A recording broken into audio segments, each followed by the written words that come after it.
Oke, bismillahirrahmanirrahim. Assalamualaikum warahmatullahi wabarakatuh.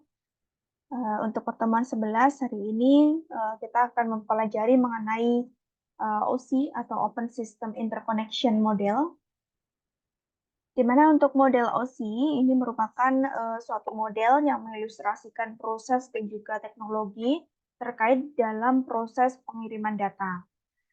Kemudian OSI ini digunakan sebagai media komunikasi antara stakeholder atau praktisi jaringan komputer, baik itu network admin, teknisi hardware, programmer, maupun network engineer dalam menggambarkan fungsi-fungsi teknologi jaringan.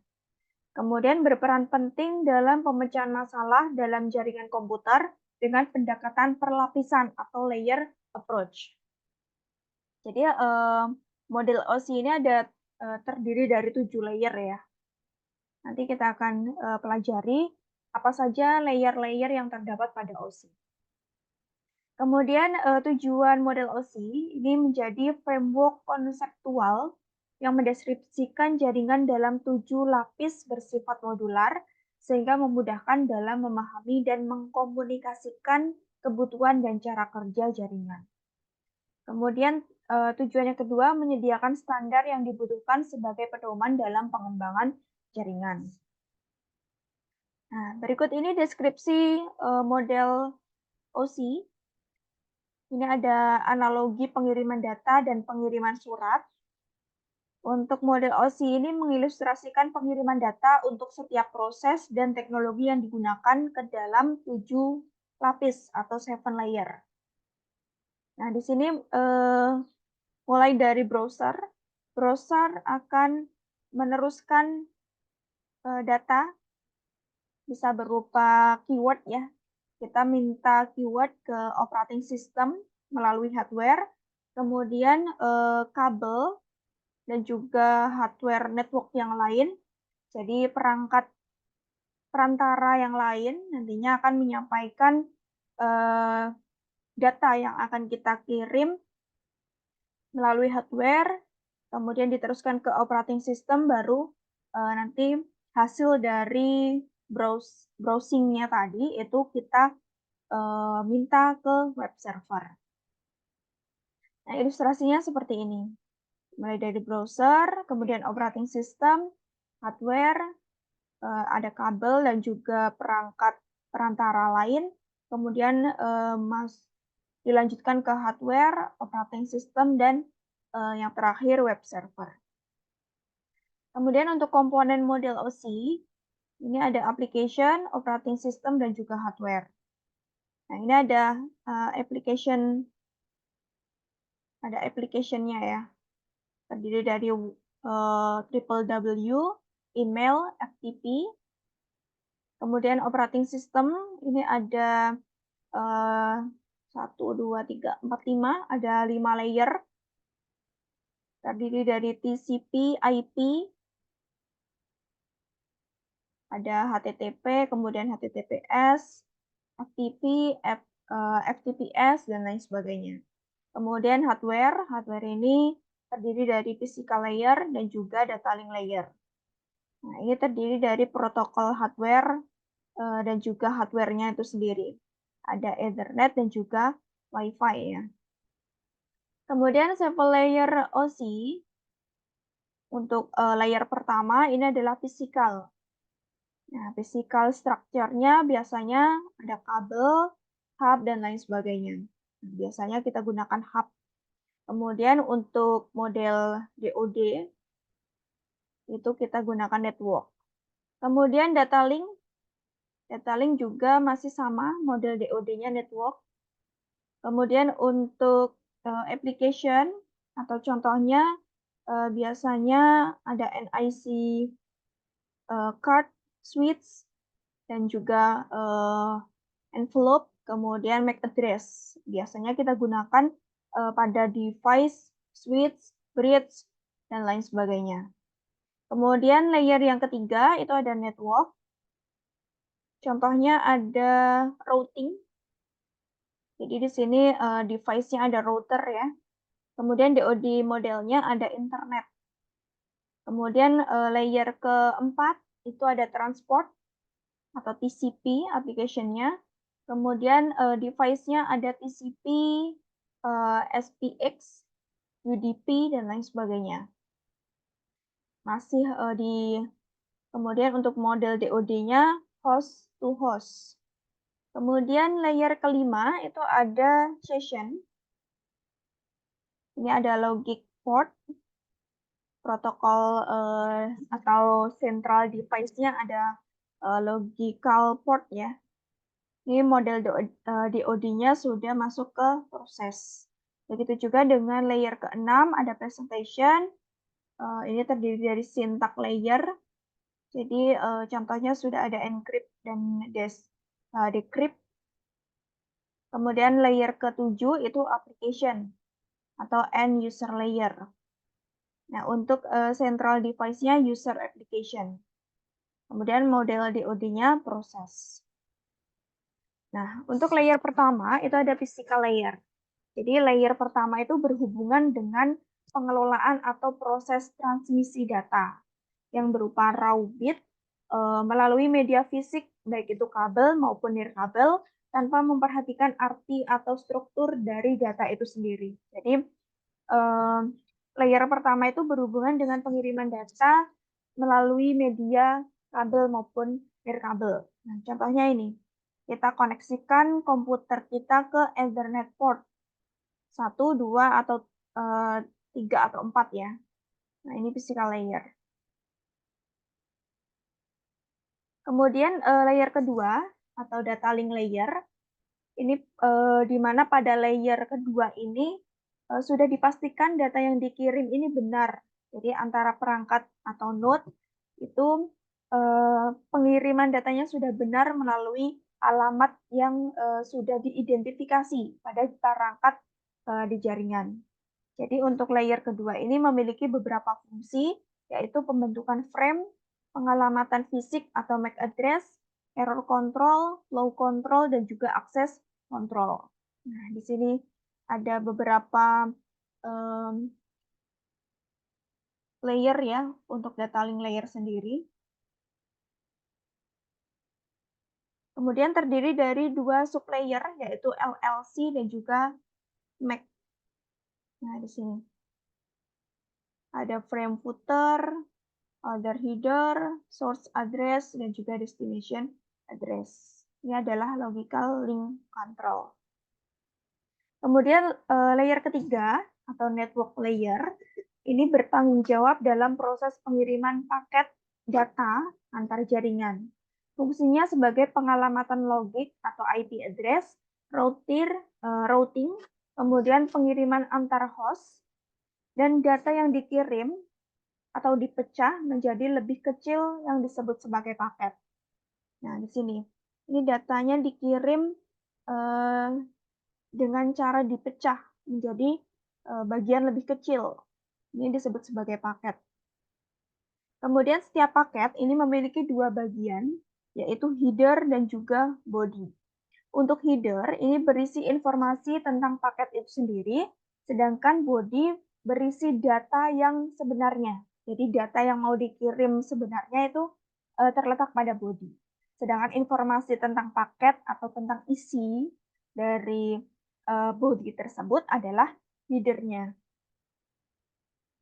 Kemudian untuk layer keempat itu ada transport layer, berperan dalam membangun komunikasi dan pengiriman data secara end-to-end, kemudian memberikan dukungan dalam proses segmentasi data, koreksi kesalahan, flow control, dan multiplexing. Kemudian terdiri atas dua protokol utama. Yang pertama ada TCP atau Transmission Control Protocol, dan juga UDP atau User Datagram Protocol. Nah, ini ada transport layer ya. Mulai dari delivers data across network connection like TCP. Jadi kita gunakan protokol utamanya TCP. Nah, di sini nanti kita akan transport layer ini akan mengetahui error recovery. Jadi memberikan dukungan pada error recovery atau koreksi kesalahan, kemudian flow control, dan juga support for retransmission atau multiplexing ya. Kemudian nanti different transport protocol may support a range of optional capabilities including. Ini adalah proses transport layer. Kemudian untuk layer kelima, itu session, berperan dalam memungkinkan pengguna pada perangkat atau terminal yang berbeda untuk membangun sesi komunikasi aktif. Atau dapat dikatakan membangun percakapan antar dua komputer yang berbeda di dalam jaringan. Termasuk di dalamnya ada proses membuka, mengatur, menutup percakapan antar perangkat yang terhubung. Kemudian beberapa fungsi utama dari lapisan sesi, itu yang pertama memungkinkan mode komunikasi half duplex dan juga full duplex, mencegah kedua perangkat yang berkomunikasi tersebut melakukan operasi yang sama secara bersamaan, dan mengatur sinkronisasi untuk pemulihan data apabila terjadi kegagalan saat berkomunikasi. Kemudian layer keenam itu presentation, bertanggung jawab dalam hal konversi format atau tampilan data yang beragam. Fungsinya sebagai konversi format data, manajemen struktur data, enkripsi dan deskripsi data, serta kompresi data. Jadi ini untuk layer ke-6 itu fungsinya untuk mengkonversi format data yang sudah dikirim. Kemudian layer terakhir ada application, berperan dalam mengatur interaksi antar muka atau antar pengguna dengan jaringan melalui perangkat lunak. Jadi dia mengatur bagaimana untuk menampilkan hasil dari pengiriman data tersebut ke perangkat lunak user ya. Fungsinya untuk komunikasi langsung dengan pengguna, mengatur bagaimana data dikirim dan diterima oleh perangkat lain, mengatur protokol komunikasi bersama antar perangkat, misalnya HTTP yang dipergunakan bersama antar perangkat dalam proses transmisi laman web. Kemudian terdapat beberapa protokol bersama pada layer ke-7 ini. Di antaranya ada domain name system, ada simple mail transfer protocol, ada file transfer protocol, ada trivial file transfer protocol, dan secure shell. Kemudian application layer protocol, itu ada domain name system ya. Untuk DNS ini dengan menggunakan DNS server untuk membuat alamat IP lebih mudah dihafal. Kemudian komputer masih memerlukan alamat numerik yang sebenarnya sebelum mereka dapat berkomunikasi. Protokol DNS memungkinkan untuk menerjemahkan alamat IP menjadi sebuah domain. Kemudian ada Dynamic Host Configuration Protocol. Ini merupakan jaringan komputer yang memerlukan konfigurasi alamat IP address, subnet mask, default gateway, dan lain sebagainya untuk dapat berkomunikasi melalui jaringan. Kemudian DHCP ini juga memungkinkan pemberian konfigurasi alamat pada perangkat secara otomatis. Juga mendukung IP versi 4 dan juga DHCP versi 6 mendukung IP versi 6. Kemudian konfigurasi dasar dari DHCP server. Ini caranya seperti ini. Mulai dari kita konfigurasi interface dengan tipenya gigabyte, kemudian numbernya 0 atau 0 ya. Kemudian IP address-nya ini 192.168.10.1, subnet max-nya 255.255.255.0. Kemudian nosat itu untuk kemarin ya, untuk menyimpan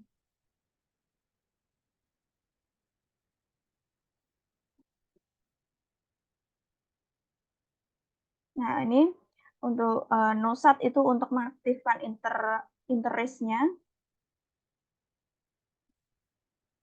Kemudian kita masukkan alamat dari DHCP-nya. Nah, ini alamatnya. Kemudian berikut juga IP DHCP exclude address, kemudian pool jaringan komputer, network-nya ini, default router-nya ini, dan exit.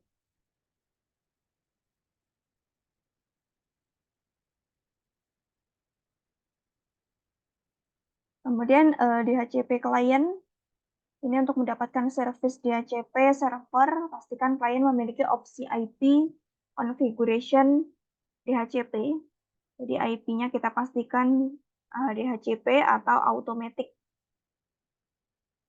Kemudian nanti akan terkonfigurasi seperti ini ya. Ini yang sudah kita konfigurasi di DHCP servernya. Nanti kliennya akan muncul seperti ini. Kemudian untuk paket data unit atau PDU, ini untuk penyebutan unit data dalam model OSI. Nah, di sini ada OSI model terdiri dari 7 layer. Kemudian name-nya, name dari paket datanya. Kemudian nama dari extremely technical. Nih, misalnya untuk layer pertama, tadi kan physical layer, namanya ada bit or transmission. Kemudian extremely technical name-nya L1 PDU, paket data unitnya ya. Kemudian layer kedua data link layer, name-nya frame. Kemudian extremely technical name-nya L2 PDU. Begitu seterusnya sampai layer ketujuh, layer 7 PDU ya. Jadi L itu bisa kita sebut layer 1, 2, 3, 4 sampai L7. Kemudian untuk layer 5, 6 dan 7 itu masuknya ke L7 PDU. Jadi bukan satu-satu seperti layer 1, 2, 3, 4 ya. Kalau ini kan dipisah. Sedangkan untuk OSI model layer 5, 6, 7 itu digabung. Name-nya payload or data, kemudian extremely-nya L7 PDU. Kemudian untuk alur proses pengiriman data, ini ada contoh layanan web atau web service. Mulai dari browser ya. Kita mulai dari browser, nanti akan meminta atau mengirim data ke OSI layer. Ke OSI layer terdiri dari 7 layer. Kemudian masuk ke, ini ada header dan trailer. Nah, ini tadi ya PDU-nya. Ini nama-nama dari paket data unitnya. Kemudian masuk ke switch, data link, dan physical. Ini tadi link 1 dan 2, ini melewati switch dengan nama PDU-nya frame, kemudian melewati router. Ini sudah masuk ke layer sampai layer ketiga ya. Layer 1, 2, 3 sampai ke network. Kemudian nama dari PDU-nya ada paket dan frame. Kemudian kita masuk ke web server. Kalau sudah masuk ke web server, nanti kita sudah melewati ke-7 layer. Nanti untuk namanya ada frame, paket, segmen or datagram, dan juga payload. Ini adalah alur proses pengiriman data pada layanan web atau web server. Oke, mungkin itu saja materi yang bisa saya sampaikan untuk pertemuan 11 hari ini. Terima kasih atas perhatiannya. Kurang lebihnya mohon maaf. Wassalamualaikum warahmatullahi wabarakatuh.